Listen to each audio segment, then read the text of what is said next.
Hey everybody, how's it going? Josh here, and welcome to the first 2020 episode of the HNEpod here. And today I'm joined by a special guest, Jackson, who I'm going to let introduce and say a little bit about himself. Jackson, welcome to 2020. Hey, same to you, Josh. Great to be in a new decade, new year, fresh things. Hopefully, everyone has a positive year. If you don't know me, I'm Jackson Hayes. I'm editor-in-chief of FullCircleCinema.com, and I'm a features editor over at CBR.com.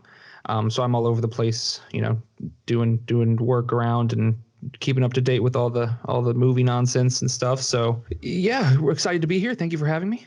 Yeah, so obviously we have tons of stuff to talk about today with the year wrapping up and the new year beginning, not even just new year, new decade beginning. And if 2020 is anything like the 2010s, I can't even imagine what this will be like in 2029, 2030 when we get to that point. I mean, the change that we've seen in the last 10 years is just insane, both with the streaming stuff and just movies in general, I think. Like the cinematic universe, how that's become such an expansive thing across multiple studios. It's just kind of blows my mind to think about that. Really, a lot of these they were around 10 years ago and more, but they weren't nearly the same type of machine they are today. No, I mean, 10 years ago, at this point, we were at Iron Man 2 in the MCU. And I mean, looking Yeah, back just at about it, that. yeah, it feels like 100 years ago. It's so different now. I mean, the world is immersed in this universe and in the Star Wars universe. We've had an entire new trilogy of movies within this decade and two solo movies that have come, or two spin-off movies that have come out. Now we're moving on to the Disney Plus shows, and we've already just finished the first season of The Mandalorian. 10 years ago, I would never have thought we would have gotten a live action Star Wars series.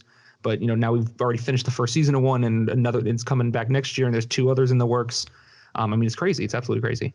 The topics we have here today, for those who like skipping around to certain things, if you're listening to the whole thing on SoundCloud or Spotify versus the different segments on YouTube, the first topic is going over top 5 anticipated movies / TV shows for 2020. Then the second topic is just kind of looking back at 2019, saying what we thought was, or I guess what we thought was the best and the worst movie / TV show respectively. And then we get into some news discussions because Disney Plus has kind of announced a few things, and then some of the Disney Plus Marvel shows have had things which I guess technically are currently rumors, but seems pretty trustworthy to believe 95+% it'll probably happen. And then last but not least, since both Jackson and I have seen Star Wars The Rise of Skywalker, we're just going to talk about it a little bit. Some final thoughts since we've had time to marinate post viewing the movie. Getting on to some of this Disney Plus news about the Marvel shows in particular.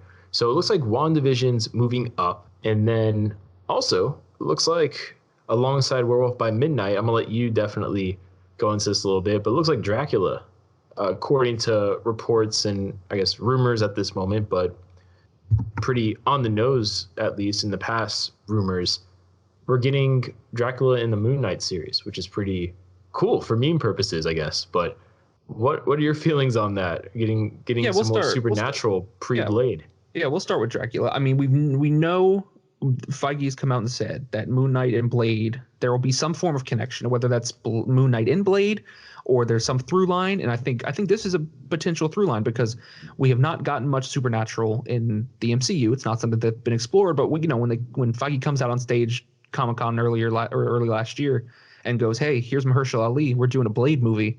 You're like, "Well, where's the supernatural going to come from? We don't have anything." And then, they're like, "Oh no, but wait. We're going to do a whole Disney Plus series that's going to tell you exactly what's going to happen and what the whole world is like." And I think that's the benefit of having these shows now, is that people, general audiences won't really care. People who don't follow the MCU the way we do and the readers and listeners do isn't really going to care when they go to watch Blade. They're going to be like, "Oh, cool, another Marvel movie about vampires. Okay, cool." But us, it's like, well, where's the connection? Where's the tissue? Where did this come from? And they're going to give it to us. They're going to give us a show. They're going to introduce these elements with a crazy cool character in Moon Knight that is one of the more interesting, unique characters. And it's great that he's finally getting a live action adaptation. And we're going to get this through line with this, a vampire, which people have issues with on the big screen because of all various sorts of things. I think it's incredibly interesting, and I'm excited to see what they do. And I think this will be one of those instances where we see, well, how does it translate from watching it on my TV to going to a movie and seeing this connection it's going to be so interesting to see, and that's going to, that plays into the whole Disney Plus thing in general. Like, WandaVision going straight into Doctor Strange. Well, how is that going to work? What is it going to look like? And then we're going to find out sooner rather than later. Yeah, I mean, in my opinion, with introducing Dracula out of like vampires in general is one thing, but you're already doing Werewolf by Midnight. Now you're doing Dracula, which is a pretty big name within that field of the supernatural characters.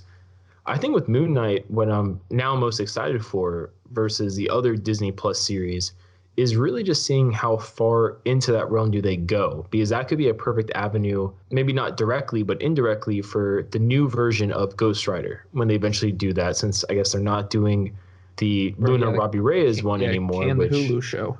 It's that's one of those instances where honestly, I understand, not wanting to basically continue Agents of S.H.I.E.L.D., but I kind of wish they would at least keep that Ghost Rider. I mean, they made it seem like when they announced it, like it was kind of going to play on Agents of S.H.I.E.L.D., but not really. And it was going to be its own thing. We're like, okay, well, Gabriel Luna's, he's up and coming. He's getting movie roles. He's the lead Terminator in the new Terminator. It's like, okay, well, he's getting things. He can be a presence. Like you can use him. You can do things with him. He's not just some random guy off of ABC show. Exactly. And it's like they kind of just dropped the ball on that, I guess, because of this TV nonsense with the Hulu and all the ABC shows. They just don't want anything to do with them. And I don't have an issue with that, because everyone always has problems with, well, Agents of S.H.I.E.L.D. doesn't actually connect to the MCU. The MCU connects to Agents of S.H.I.E.L.D., but not the other way around. And I mean, that's fair. It's fair criticism, but I didn't need the shows, to be directly. I didn't need Captain America to show up on Agents of S.H.I.E.L.D. and then Quake to come to the Avengers Endgame. Like, I don't, it's cool for fans, but it's not telling a bigger story. But I feel like the Ghost Rider's a missed opportunity. But I mean, if they use I would hope they would bring Luna back. I doubt it at this point. They'll probably use Johnny Blaze or another iteration of the character. But I think they might do Danny Ketch, actually. Yeah, I heard that as well. His origins connect somewhat to Nightmare, who's going to be in WandaVision and Doctor Strange. With that kind of connectivity, I can't see them passing it up.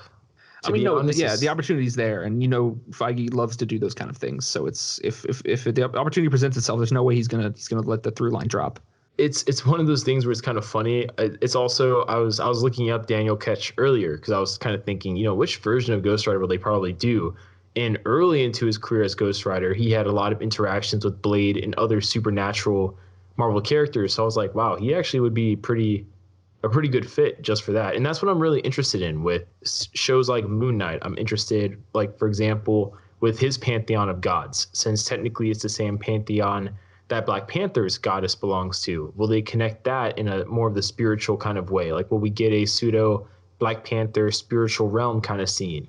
And then are they going to use Moon Knight with Dracula and Werewolf by Midnight to maybe backdoor pilot, kind of reintroduce Zarathos, the spirit of vengeance and all that stuff, and Mephisto, and maybe some other supernatural characters that will spin off into the upcoming Blade and then potentially upcoming Ghost Rider movie or Disney Plus series. So that's what I'm really interested in now that we're getting big names like Dracula in such a relatively flexible product, or not product, but series, because Moon Knight could be anything, honestly. It could be street level New York, or it could be supernatural.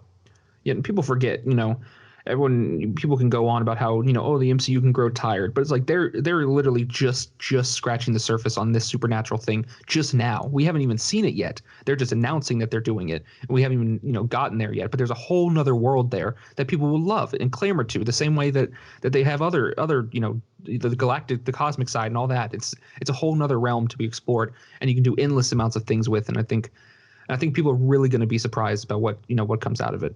Yeah, Marvel's basically going to do the Universal Dark Universe somehow still before Universal does their Dark Universe. Mummy Bombs, Invisible Man's coming, but it's still on the way, and Marvel's going to be already done with their version before they can get another one off the ground. It's just how it works. They work faster than everybody. Yeah, I mean, they're a machine, but I mean, that doesn't automatically mean a bad thing. That just means they have a system. They have a process of how they do things efficiently, and I don't know how Kevin Feige balances it all. The amount of stuff in production right now. I mean, Falcon, Winter Soldier, WandaVision, Eternals, Black Widow's about coming out soon. Like, all this stuff is just, and more stuff's going to start filming. Apparently Spider-Man might be filming this upcoming summer. So that's on the docket. Like, it's endless. It's absolutely endless. I don't know when the man sleeps. Exactly. Well, speaking on at least WandaVision and Falcon the Winter Soldier, at least because we got the news about WandaVision moving up, What are your expectations for that? And I mean, do you think any of the other series might move up as well ahead of schedule? Because I know Falcon and the Winter Soldier is filming now, so I maybe that can think come out late 2020. Maybe, I don't know. I Probably think I still too think soon. I think that might push up to like early fall or late summer. I mean, it's still filming, but shows film as they produce episodes, and the production still goes on as they release things. So it's not, they can tweak things as long as they get the filming done a few months ahead. So and that one's not going to be VFX heavy. So I think it's different than a WandaVision or a She-Hulk or something like that. That's going to take a little more time. For So sure. it's you can get these episodes out earlier in the year, and I think they're doing that because they need WandaVision needs to be out before Doctor Strange, and they need a good portion of time beforehand because they're connecting. And you don't want a trailer for Doctor Strange 2 out before you know what happens in WandaVision, because it's going to be hard not to give things away or spoil something about what's happening, in context. So Exactly. it's a difficult balance, but I think they're doing the right thing. And I think this also, this is twofold, because on the other end, they announced at D23, She-Hulk, Moon Knight, Ms. Marvel, and those shows are going to be, they apparently said they're part of Phase 4, and they're going to be coming out within Phase 4, and Phase 4 ends within 2022. Those have to be out, and they have to have those scheduled and ready to go. And when production starts, they can't all be running at the same time. So they're just moving up as fast as they can. And we haven't seen the Marvel Disney Plus show yet. But if the Mandalorian is any indication about what Disney's giving them with this, I don't really have any concern. And also, you want to keep the service, because a lot of people right now are having issues where Mandalorian ends. And Falcon and Winter Soldier isn't coming out for months, and the original content isn't exactly pumping out. If you're not a kid, or you're not interested in like High School Musical, the series, or something like that, then there's not a lot going on. So people, they want them to stay on the service. So pumping out things every few months is definitely helpful. And flipping Star Wars and Marvel. I mean, once they get going, I don't think the train's going to stop. I guess with the Falcon and Winter Soldier, just touching on this because the recent reports that they're doing a set in, not a set in it because it's a fictional area, but a set taking place in Mandrapore, which is connected to a lot of X-Men stuff, Madam Hydra as well. Like, what are your thoughts on that? I know some people are talking, oh my God, are they actually implementing some legitimate previous Fox properties now? Are we going to get maybe Wolverine? Whether it's an alias of him or literally Wolverine. Like, what are your thoughts on that? I think it's a little premature to be, oh, Wolverine's going to show up in Disney Plus. But here's the thing. With these Fox properties, there's connective tissue with what Fox had and what Marvel had, because the comic books are one massive entity. At some point, they're going to start dropping these little things into the shows and the movies that people recognize from the X-Men comics or Fantastic Four comics that we just haven't been able to see because of the Fox issue. And it's going to be, I don't think they're going to make a big deal. It's not going to be like, the mutants are going to walk out of a portal and here they are, and the mutants are in the MCU now. It's going to be it's going to be slow and progressive, and they're going to, here's a thing you might know if you're a comic fan, and here's a little hint to a character you might know. That those kind of things, little small things that will help integrate it without making it a big deal, because it doesn't need to be a huge deal. Sure, the Fantastic Four will be a big movie, big deal. I'm sure X-Men and Deadpool will have the same thing, but it's like there's so much there's endless amounts of characters and places and lore within the X-Men and Fantastic Four that it's kind of impossible not to use them. And I think they're slowly just going to be integrated in the MCU, and it's not going to be oh, here's your big announcement. We're going to Genosha, or we're doing this, or we're doing that, X-Men, whatever, this, that, or the other. It's just going to be like, here, you guys might recognize this. Here's a little Easter egg. Yeah, I agree. I mean, I think they might do some hints because we're getting more exposure to other super soldier programs like Red Guardian, I guess technically the Black Widow program in its own way, plus US Agent, which has or should have some ties to the super soldier program, especially Absolutely. if Ross is involved because of how they introduced him being involved with the new Project Rebirth, which created the Hulk and then indirectly created the Abomination. But definitely I wouldn't be surprised if they hint at other countries, especially post Thanos, maybe doing Canada. Maybe Canada has a Weapon X program going on or something like that. Because if they do it based off of super soldier programs, just like in the Ultimate comics, I think that'd be a pretty interesting way to go. Because you can, thanks to what they actually established already with Quicksilver and Scarlet Witch, you can always do something like those experimentations that gave people powers really just unlocked their mutant abilities. So Oh, you can always kind of absolutely. pseudo retcon. But with Mandrapore in particular, one half of me wants Hydra like Madam Hydra, and the other half of me is kind of tired of Hydra. Also, I'm really interested in, because I think it's WandaVision also, right, which is introducing Sword. So Right? Yeah. Apparently. I'm really curious about that. Like what like there's so much coming at us I mean, really it's quickly. crazy. You know, you watch It's a post nuts. credit scene for Spider-Man: Far From Home, and then we're getting set photos from the set of WandaVision with a character from Captain Marvel that involves that is it's so all over the place, but it all it's one universe. It works. But Yeah, it's and then you look at the comics with what Captain Marvel's been doing leading Alpha Flight slash basically leading Sword at sure, this absolutely. point. So it's kind of nuts. There's so much connectivity. It's it's blowing your mind. It's I mean, who knows how far they go? And I think on the Manjapur thing. I mean, today it's Manjapur. Next year we get hey, we're going to Latveria, or we're getting these things, and there is a Weapon X drop in Black Widow or in Falcon Winter Soldier. They just mention a name and people lose their minds because we know it's coming, but they're not gonna just throw it at us. It's gonna be gradual, and it's gonna be piece by piece. Yeah, I think that was a report actually that WandaVision is going to introduce basically Doctor Doom, like Yeah, that was definitely Latveria, out there. or again, like you were saying. I mean, like today it's that, and tomorrow, it might be first look at Fantastic Four or Right there Future it Found. is. That's just how fast Personally, everything's moving. It's yeah, way too personally, quick. I think they should just skip the Fantastic Four and just do a Future Foundation. You could still It's not do a bad FF and all that, route to but go to start. Not at all. yeah, I mean, just at this point, it's like I don't know. That's just me personally. I've always preferred Future Foundation if they were to bring them to the MCU versus Fantastic Four, just because they've already done two Fantastic Four series at this point. Let's skip on to Future Foundation. But that's just me personally. I know a lot of people disagree with me heavily, especially probably Kevin Feige, since he's That's his baby, directly name dropped. Yeah. Yeah, that's the one thing he wants to get right, and I think all power to him. But honestly, I'm not as worried about the Fantastic Four because it's such an enclosed. It's a family, four people against a few villains, like that kind of thing. You can integrate them in the bigger picture, but they can keep small and together. But the X-Men are such a bigger issue at hand. They're a whole race, species basically of people. And it's hard to just toss that in there and be like, oh, we're here now. You can't do that, and I know Feige knows he can't do that. So it's going to be Exactly. gradual and short, and it's going to take time to integrate into the universe. I'm sure, in a few years we'll be watching X-Men, Astonishing X-Men, Marvel Studios film, and we'll be done talking about it. No, 100%. And then I guess that's it for this episode.